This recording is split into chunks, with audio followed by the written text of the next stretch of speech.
Welcome to 50 Battle Cats Facts.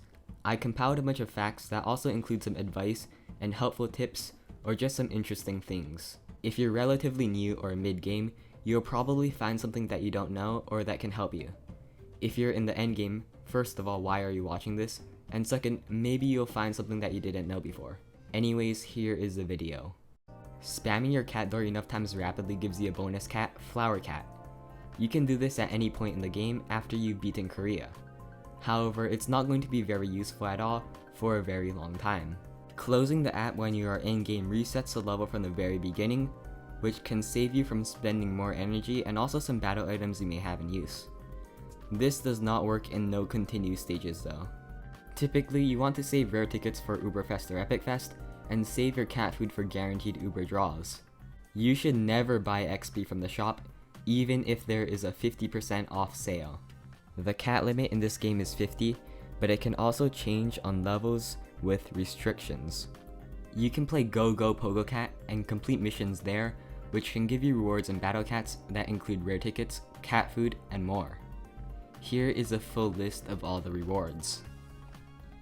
The Officer's Pass is free on the first purchase, and you don't even need a credit card or anything. You get free cat food for a few days and an additional rare ticket. You can knock back an enemy that has a large backswing, such as Emperor Nyandam, with a cat cannon to reset his attack animation and also buy you some more time. Treasures are very important in the game. Without grinding for them to be all superior, you will not advance in the game. This applies to Empire of Cats, Into the Future, and Cats of the Cosmos. You can check events in the event calendar so you know when certain stages come out or when treasure festivals appear.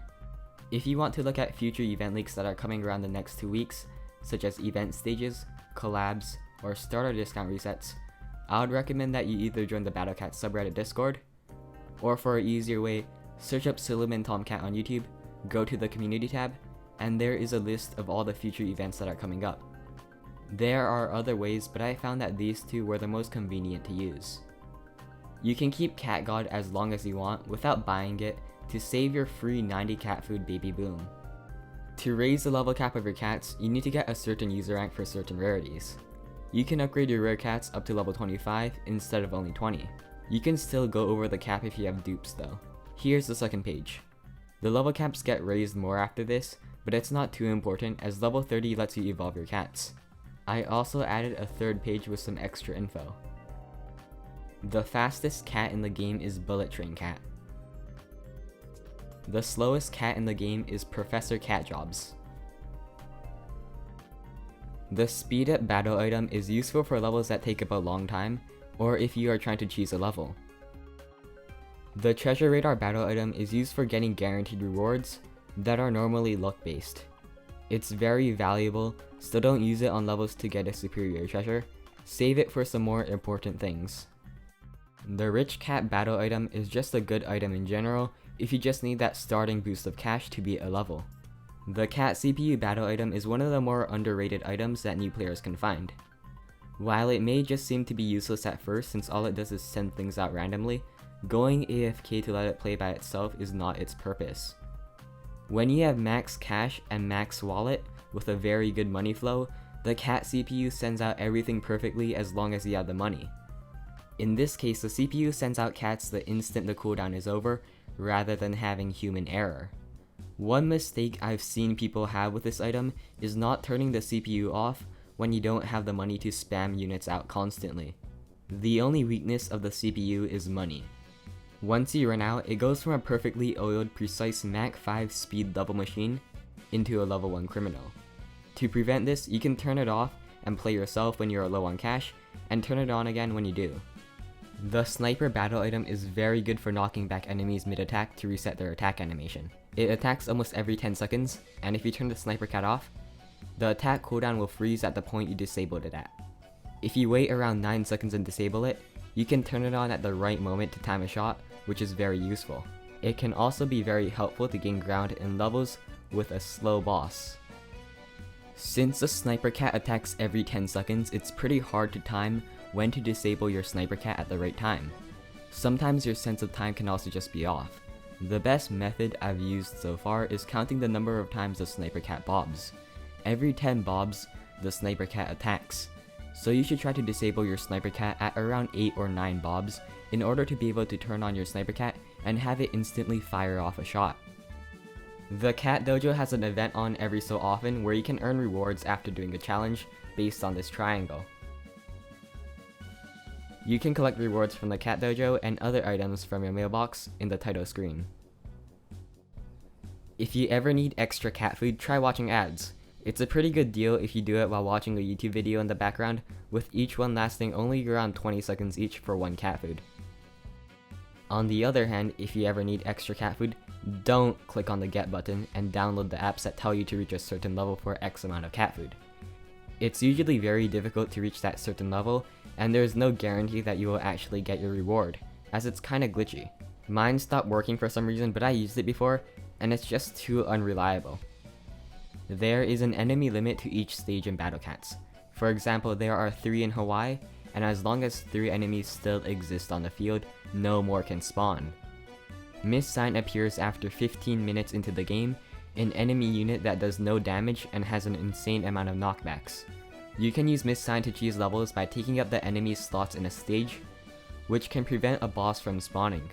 There are 4 different levels of Gamatoto helpers you can find: the intern, the lackey, underling, and assistant. You can only have 10 max to go on an expedition, and each one slightly increases your chances to find more items. You have about a 5% chance of finding a Gamatoto helper in an expedition, and doesn't change depending on the length of your expedition. Gamatoto's level does not affect his drops, only his unlockable areas. To level up Gamatoto faster, explore the latest areas. This is just my opinion, but if you're going to play the game for a while, you should just buy at least 1 or 2 equip slots when they are on sale. It will be a lot easier to organize your lineups, and it's just a nice quality of life upgrade.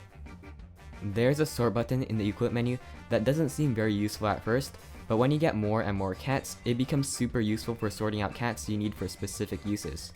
For example, if you are fighting an alien stage, you just click on the alien filter and you instantly get a whole bunch of cats that are good against aliens. After beating a Catfruit stage, you have a chance to get a new stage, Catfruit Jubilee, which gives you a chance to get an epic Catfruit. The evolution of Flower Cat is Bomber Cat, who has a 100% chance to freeze black enemies. To get his true form, you need to be Into the Future Chapter 3, and then you need to wait for the 22nd of the month, and wait until 2:22 PM or AM, where the stage will appear for only 2 minutes. The timing is the only hard part, and the level is very easy. If you have Professor Cat jobs, it has a cat combo which gives you a 10% XP bonus when beating levels. The combo only takes up 1 slot, so if you have an extra 1 slot, or if you are just doing a level for XP, you might want to include this cat combo. Zombie outbreaks appear in Empire of Cats and Into the Future, and completing them gives you 10 cat food per stage. If you beat all of the outbreaks in the chapter, your max energy increases. If you reach a level 20 plus 10 cat upgrade and you get an extra one, you can exchange 5 of those for 1 rare ticket. You can't use Cat God in Stories of Legends.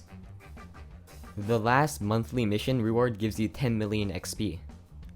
Upgrading your cat cannon attack power makes it charge slower.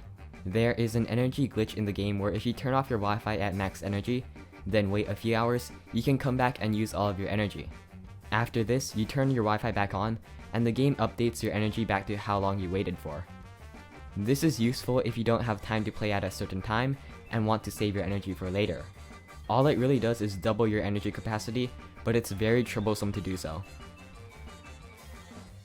There is a rarity after Uber Rares, which are Legend Rares, which only appear in certain events and have a drop rate of 0.3%. Beating Stories of Legends lets you evolve your cats you unlocked in Stories of Legends, such as Urarun Wolf with Relic Catfruit. The next thing to do after you beat Stories of Legends is Uncanny Legends, where you fight relic enemies. The first chapter of Uncanny Legends is called A New Legend. Beating this stage lets you increase the level cap of certain special units, such as Bahamut, Urarun, or Valkyrie to level 40 with special cat's eyes. At 10k user rank, you will obtain a platinum ticket, which is basically a 100% chance to get an Uber. Beating Cats of the Cosmos also gives you a platinum ticket. Make sure to keep your inquiry code and write it down somewhere so you can recover your account if you ever lose your phone. If you don't have it and you lose your phone, you pretty much have to just start over. This is super important, and just taking 30 seconds to write down a code will save you from losing your account forever.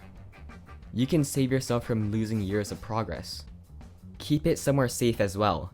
In fact, if you haven't already, you should just do it right now. If there's one thing you should take away from this video, it's to keep your inquiry code. If you ever need to recover your account, you can email Ponos at support_en@bc01.ponos.net.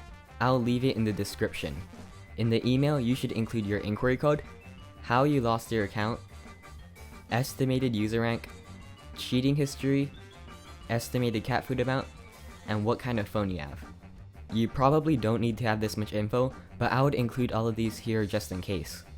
If you don't remember how much cat food or user rank you have specifically, that should be fine too, as long as you have most of the information. Here's an example. This should be enough for them to send you a code to restore your account, but if it isn't, they still reply and tell you what you are missing. I've done it once, and it takes around a week or so, maybe more or maybe less. Just don't be too impatient. And that's 50 facts and advice. Hopefully you've learned something new. If you have any other helpful tips yourself, feel free to share them in the comments to help some other people out.